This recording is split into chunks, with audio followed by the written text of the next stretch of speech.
जी last lecture में हमने 1.1 complete की थी। आज के इस लेक्चर में हम टाइप ऑफ मैट्रिक्स पढ़ेंगे। फर्स्ट टाइप है रो मैट्रिक्स, जिसे हम कतारी कालब कहते हैं। अच्छा जी, a matrix is said to be row matrix if it has only one row. अगर आपके पास वन रो हो तो आपके पास रो मैट्रिक्स कहलाएगा, जिसे उर्दू में कतारी कालब कहते हैं। ऐसा कालब जिसमें एक कतार हो उसे हम कतारी कालब कहते हैं। ये आपके पास m दिया हुआ है, इसमें एक वन रो है, इसलिए ये आर्डर क्या हुआ 1/3। 3 कालब है, 1 रो है, इसलिए ये आपके पास हो गया। उसके बाद जी कॉलम मैट्रिक्स है। कॉलम मैट्रिक्स किसे कहते हैं? कॉलमी मैट्रिक्स किसे कहते हैं? Matrix is said to be column matrix if it has only one column. आपके पास वन कॉलम हो वो आपके पास कॉलमी मैट्रिक्स होगा, जिसे उर्दू में कॉलमी मैट्रिक्स, जिसमें एक कॉलम हो तो उसे हम कॉलमी मैट्रिक्स कहते हैं। फॉर एग्जांपल आपके पास एग्जांपल दी हुई है, M1 कॉलम है आपके पास और N भी आपके पास 1 कॉलम है, तो ये आपके पास कॉलमी मैट्रिक्स हो गई। उसके बाद रेक्टेंगुलर मैट्रिक्स को मुस्ततीली मैट्रिक्स कहते हैं। ये आपके पास रेक्टेंगुलर मैट्रिक्स है, इसे उर्दू में कहते हैं मुस्ततीली कॉलम। ऐसा मैट्रिक्स जिसमें नंबर ऑफ रो और नंबर ऑफ कॉलम इक्वल ना हो। Number of row is not equal to the number of column. ऐसा कॉलम जिसमें कतारों की तादाद और कॉलमों की तादाद बराबर ना हो उसे रेक्टेंगुलर, जिसे मुस्ततीली कॉलम कहा गया है। ये आपके पास एग्जाम्पलें दी हुई हैं, ठीक है। उसके बाद जी स्क्वायर मैट्रिक्स। अब स्क्वायर मैट्रिक्स को मुरब्बी कालिब कहा जाता है। ऐसा कालिब जिसमें number of row number of column equal हो, यानी कि कतारों की तादाद और कॉलमों की तादाद इक्वल हो, वो आपके पास स्क्वायर मैट्रिक्स, जिसे मुरब्बी कालिब कहा जाता है। स्क्वायर कहते हैं मुरब्बी कालिब को। ये आपके पास एग्जाम्पलें हो गई, या आपने एक दो एग्जाम्पलें कर लेनी है। उसके बाद जी नल मैट्रिक्स। नल मैट्रिक्स किसे कहते हैं? अब देखिए नल मैट्रिक्स, अब नाम से ही जाहिर है इसका, जिसमें तमाम एंट्रीज आपके पास ज़ीरो हों वो आपके पास नल मैट्रिक्स होती हैं। ऐसा कॉलम जिसमें तमाम अरकान क्या हों, सिफर हों, उसको हम नल मैट्रिक्स सिफरी कॉलम कहते हैं। उसको हम रिप्रेजेंट करते हैं ओ से। किससे रिप्रेजेंट करते हैं? ओ से जाहिर करते हैं। ये आपके पास नल मैट्रिक्स दिए हुए हैं और ये आपके पास हो गया। उसके बाद ट्रांसपोज मैट्रिक्स। अब मैं इसको आसान लफ्ज़ों में समझाता हूँ आपको। ट्रांसपोज ऑफ मैट्रिक्स, अगर आपके पास कोई मैट्रिक्स दिया हुआ है, कॉलम दिया हुआ है, उस कतार को चेंज कर देते हैं कॉलम में, या कॉलम को चेंज कर देते हैं आप कतार में, तो वो आपके पास ट्रांसपोज ऑफ मैट्रिक्स कहलाएगा। तो ये आप इधर से आप देख लेंगे, मैंने आपको आसान से समझा दिया। जिसे रिप्रेजेंट करते हैं ए का ट्रांसपोज, बी का ट्रांसपोज। इस तरीके से ये आपका ट्रांसपोज ऑफ मैट्रिक्स हो गया, जिसे कॉलम का ट्रांसपोज कहते हैं।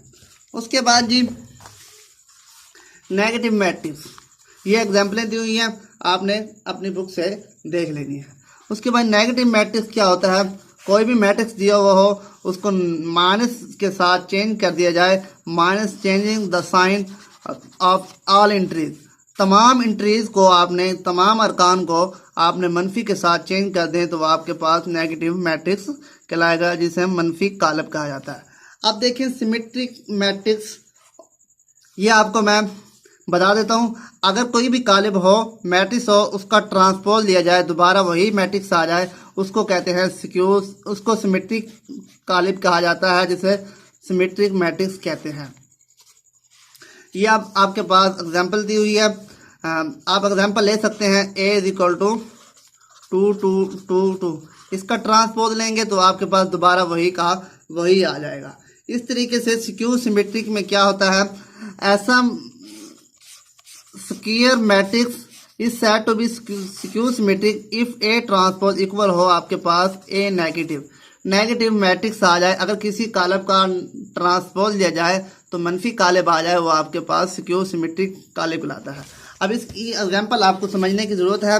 अब देखें, आपने मेन प्रिंसिपल जो है आपने सबसे पहले 0 0 लिखने हैं, या आपने 0 0 लिखने हैं। उसके बाद बाकी जो चीज़ आप यहाँ लेंगे उसका आपने एडिटिव इन्वर्स आपने इधर लेना है। -2।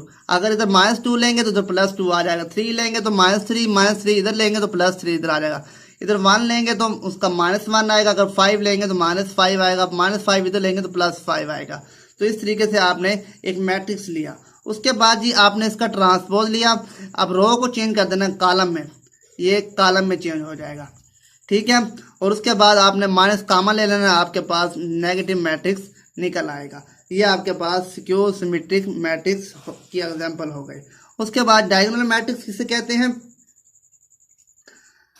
A square matrix is said to be diagonal matrix if at least any one of the matrix of entries diagonal is not zero and non-diagonal entries are zero। अब ये कहता है आपके पास मेन जो प्रिंसिपल है उसमें मिनिमम आपके पास एक डिजिट नॉन सिफर हो, जिसे नॉन सिफर हो उसको कहते हैं डायगोनल एंट्रीज। ये आपके पास एग्जाम्पलें आ गई है, ये आपके पास एग्जाम्पल है, ठीक है। अब देखें स्केलर मैट्रिक्स। स्केलर मैट्रिक्स से कहते हैं जिसमें आपके पास मेन डायगोनल सेम होने चाहिए। क्या होने चाहिए? सेम होने चाहिए। डायगोनल एंट्रीज सेम हो, वो आपके पास स्केलर एंट्रीज कहलाएंगे।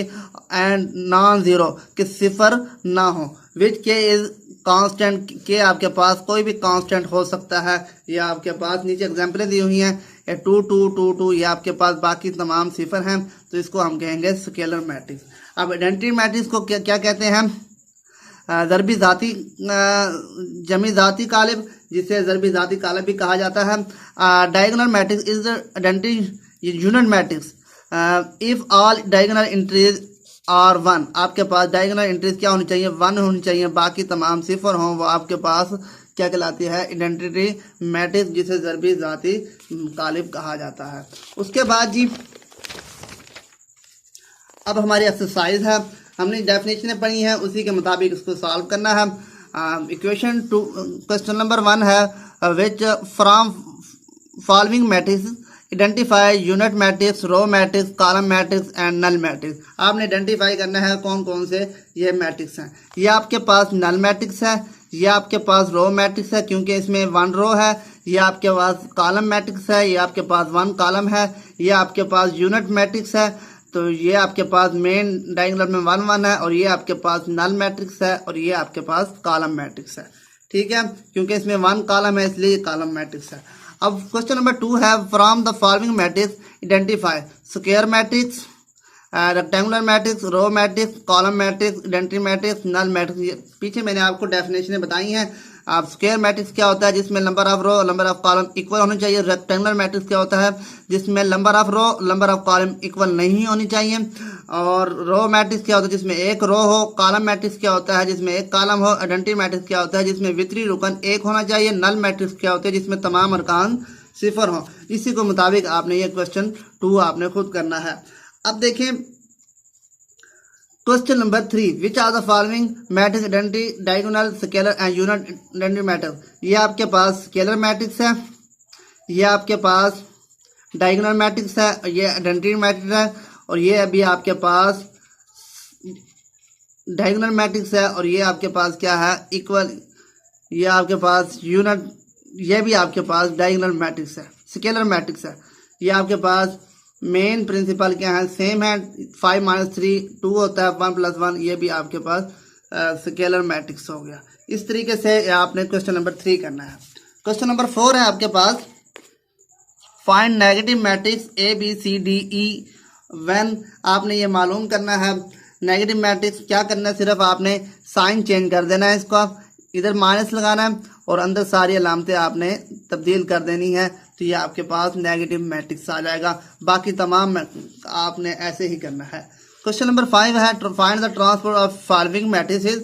आपने ट्रांसपोज मालूम करना है, इसके ऊपर आपने T डालना है, इसके ऊपर भी T डालना है, इसको चेंज कर देना आपने 0 1 -2। तो इस तरीके से ये आपके पास कॉलम था तो ये रो बन गई। इस तरीके से B को भी करेंगे, रो दी हुई है कॉलम में चेंज कर देंगे, और इसको भी आपने, ये आपके पास फर्स्ट कॉलम है, इसको चेंज कर देना कॉलम में, ये सेकंड रो में, और ये आपके पास कॉलम है, इसको आपने सेकंड रो में बदल देना है। ये इस तरीके से ये जुबानी सवाल है, आप कर लेंगे खुद। क्वेश्चन नंबर 6 है आपके पास ए का ट्रांसपोज दोबारा ट्रांसपोज ए के इक्वल होगा। अगर आप इसको चेंज करेंगे, ये आपके पास रो है, कॉलम बनाएंगे, दोबारा उसको चेंज करेंगे, दोबारा वही का वही आ जाएगा। इस तरीके से बी पार्ट भी इसका ऐसे ही है। ये हमारा आज का लेक्चर कंप्लीट हुआ। इंशाल्लाह नेक्स्ट लेक्चर में हम addition and subtraction of matrices पढ़ेंगे। कालबों की जमा और मनफी कालिब हम पढ़ेंगे इंशाल्लाह। इस चैनल को जरूर सब्सक्राइब करें, बेल का बटन प्रेस करें ताकि आने वाला तमाम लेक्चर आपको बर वक्त मिल सकें।